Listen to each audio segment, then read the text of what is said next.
بنایا. سمجھ میں آ رہی نا؟ اپنے محبوب جیسا کائنات میں تمام نبیوں میں کسی کو نہیں بنایا.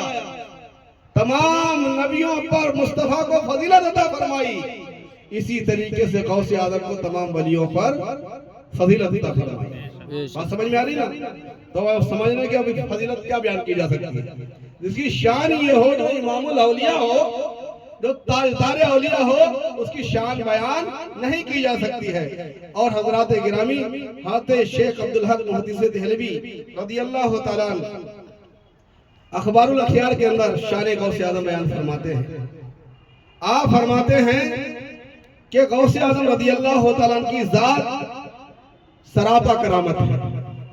کرامتیں یہ سمجھو تمام ولیوں کی، جو بڑے بڑے ولی ہیں، اخبار الاخیار کے اندر تمام ولیوں کا ذکر کیا ہے، لیکن جتنی تفصیل کے ساتھ شیخ عبدالحق محدث دہلوی رضی اللہ تعالیٰ عنہ نے غوث اعظم کا ذکر کیا ہے، اتنی تفصیل کے ساتھ کسی کا ذکر نہیں کیا. آپ یہ سب نے غوث اعظم رضی اللہ تعالیٰ عنہ محبوب سبحانی اللہ کے محبوب ہیں، محبوب اللہ کے محمد رسول اللہ ہیں. وہی اوصاف محمدی ولایت کی شکل میں حضور غوث اعظم کو عطا فرمائے گا.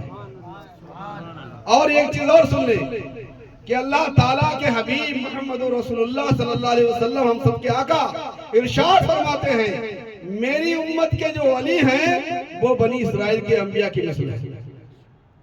بنی اسرائیل یعنی حضرت یعقوب علیہ السلام، اسحاق علیہ السلام کے بعد جو سلسلہ نبوت چلا ہے، جس میں تقریباً 40,000 نبی ہوئے کم و بیش. کتنے؟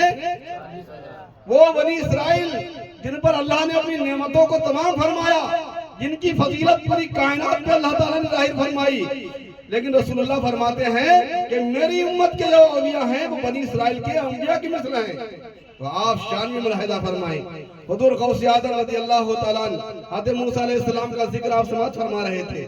موسیٰ علیہ السلام کے زمانے میں ایک ولی ہیں جن کو حضرت خضر علیہ السلام کہا جاتا ہے. اختلاف ہے، بعض نے ان کو ولی لکھا ہے، بعض نے ان کو نبی لکھا ہے. لیکن زیادہ تر اہل سنت و جماعت کا جو اجماع ہے وہ یہ ہے کہ حضرت خضر ولی ہیں بنی اسرائیل کے. کیا ہے؟ ولی ہیں. لہذا حضرت موسیٰ علیہ السلام کو حصول علم کی خاطر اللہ رب العزت نے حضرت خضر کے پاس بھیجا اور حضرت خضر سے حضرت موسیٰ نے اکتساب فیض کیا. لیکن شان غوث اعظم سماعت فرمائیں کہ ایک مرتبہ حضرت غوث اعظم کی محفل آراستہ تھی. ہو سکتا وہ 11ویں کی محفل ہو، اس لیے کہ مجمع کثیر تھا، بہت بڑا مجمع تھا. حضور غوث اعظم خطاب فرما رہے تھے. اس میں اخبار اخیار کے اندر روایت لکھی ہے کہ غوث اعظم خطاب فرما رہے تھے اور اچانک کیا ہوا کہ حضرت خضر علیہ السلام اڑتے ہوئے اس محفل کے اوپر سے جا رہے تھے. کون؟ خضر علیہ السلام. بڑی شان کے مالک ہیں. اللہ تعالیٰ نے بڑا ان کو رتبہ عطا فرمایا ہے، اور روایت میں کہ آب حیات پینے کے باعث قیامت تک زندہ رہیں گے. اور یہ اپنے اللہ کے حکم سے بندگان خدا کی جو اللہ کی بارگاہ میں مخلص اور محبوب بنتے ہیں ان کی رہبری فرمایا کرتے ہیں.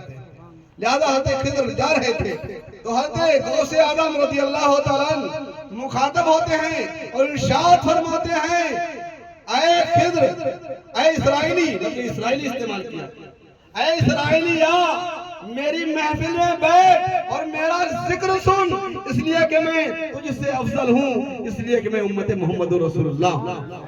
میں امت محمد رسول اللہ ہوں، اس لیے کہ محمد رسول اللہ کی امت جب تمام امتوں میں افضل ہے تو اس امت کے ولی بھی تمام ولیوں کی بارگاہ میں تمام ولیوں سے افضل ہے. کسی نبی کی امت میں جو اولیاء ہیں ان تمام اولیاء سے افضل امت محمدیہ کے ولی ہیں. اور غوث اعظم تو تمام ولیوں کے تاجدار ہیں، تو ان کی ولایت کے کیا کہنے ہیں. عزیزان گرامی، غوث اعظم رضی اللہ تعالیٰ عنہ کو اللہ تعالیٰ نے یہ شان عطا فرمائی.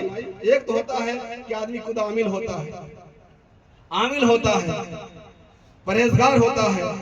لوگ اس کے پاس جاتے دعا کر دینا، دعا کر دی، لوگوں کا بیڑا پار ہو گیا. توجہ کر دی، لوگوں کے کام ہو گئے. ایک تو ہوتا ہے کہ آدمی کتنا کامل ہے کہ لوگ اس کے پاس جائیں، اس سے دعا کرائیں، لوگوں کی مشکلیں حل ہو جائیں. لیکن غوث اعظم صرف عامل ہی نہیں، ویسے اللہ کی اتنی بڑی حجت ہے کہ جو ان کے نام سے وہ دعا کرتا ہے، ان کے وسیلے سے دعا کرتا ہے، اللہ تعالیٰ اس کی بھی دعائیں قبول فرما لیتا ہے۔ غوث اعظم کی بارگاہ میں نہیں جائے، ان سے دعا نہیں کرائے، بلکہ دعا خود کرے، اور دعا کرتے وقت وسیلہ غوث اعظم کا دے۔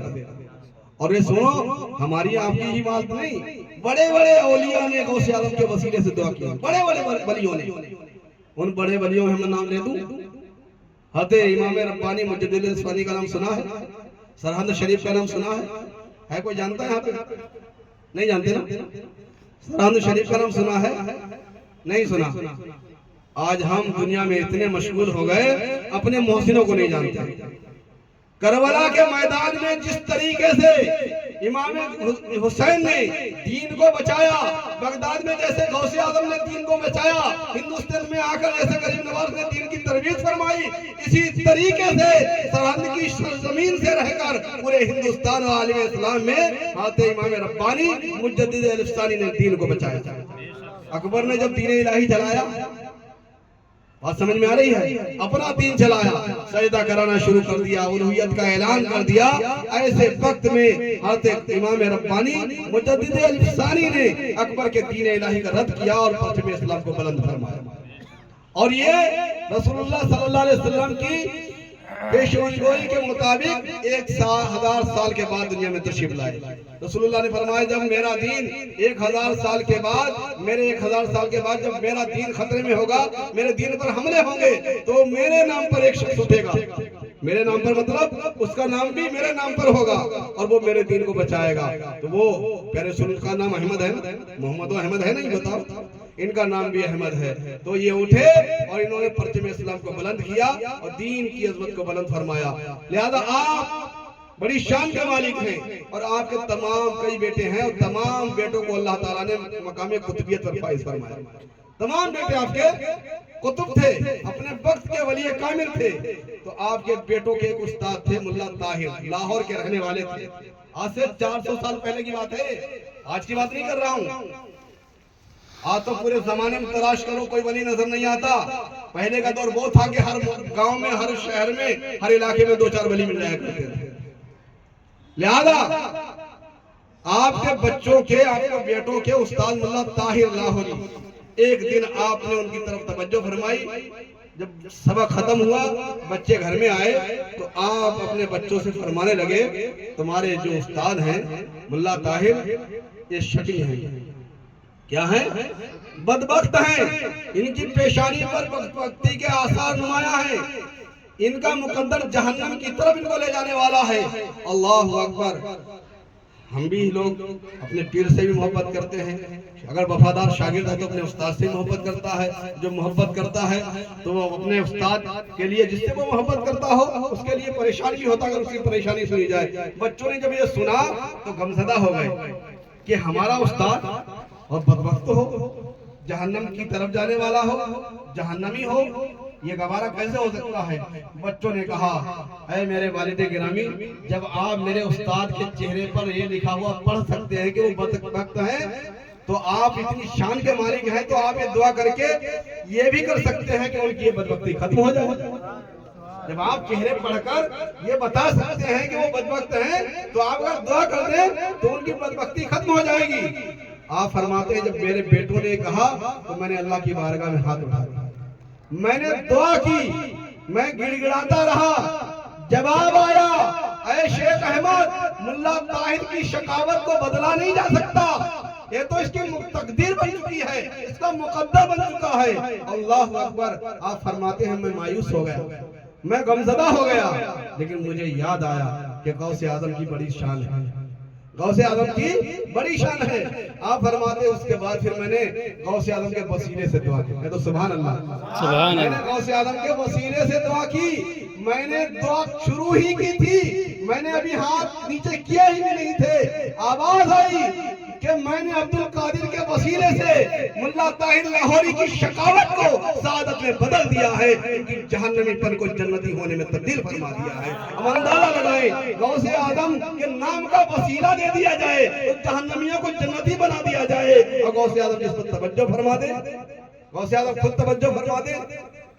لہذا غوث اعظم فرماتے ہیں جو مجھ سے محبت کرتا ہے، جو مجھ سے عشق کرتا ہے، وہ زمانے میں کہیں بھی ہو میں اس کو پہچانتا ہوں، اور پھر اگر وہ کوئی مشکل میں پھنس جائے، پریشانی میں مبتلا ہو جائے، چاہے وہ زمین کے پوربی حصے پہ ہو، وہ سمجھ لو کہاں ہو، بالکل لاسٹ پوربی حصے میں زمین کے ہو، اور میں بالکل پشچمی حصے میں زمین کے ہوں، اور وہ مشکل میں پھنس جائے اور وہ پریشانی کے عالم میں مجھ سے فریاد کرے، مجھے پکارے، تو میں اس کی مدد کو وہیں پہنچ جاتا ہوں۔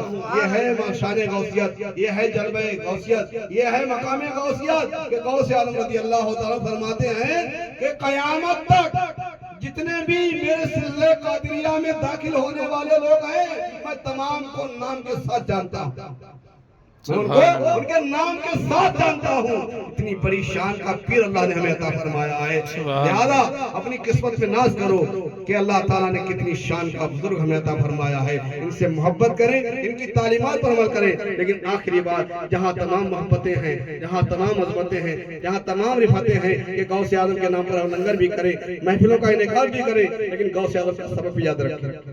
بھائی سبق بھی تو یاد کرنا ہوگا۔ اگر کوئی وصیت کرے، آپ کہیں ہمارے ابا کرتا پہنتے تو ہم کرتا پہن رہے ہیں، ابا بریانی کھاتے تو ہم بھی بریانی کھا رہے ہیں، لیکن ابا نماز پڑھتے تو نماز بھی پڑھنی چاہیے نا، ہے نا؟ بتاؤ، غوث اعظم نے جہاں تمام یہ آپ کو انعامات دیے ہیں، بھائی ارشاد فرمایا کوئی اگر کہے میں قادری ہوں اور میرے مرید ہونے کا دعویٰ کرے اور وہ نماز نہ پڑھے تو سمجھ لو وہ میرا مرید نہیں، وہی میرا مرید ہے جو نماز کا پابند ہو۔ اگر آپ چاہتے ہیں کہ ہم قادری کہلائیں، قادری فائدہ ہمیں ملے، تو ہمیں نماز کا پابند ہونا ہوگا۔ اللہ تعالیٰ ہمیں غوث اعظم سے محبت عطا فرمائے، ان کی فیض و برکات سے مالا مال فرمائے۔ اب بلا کسی تاخیر مفکر اسلام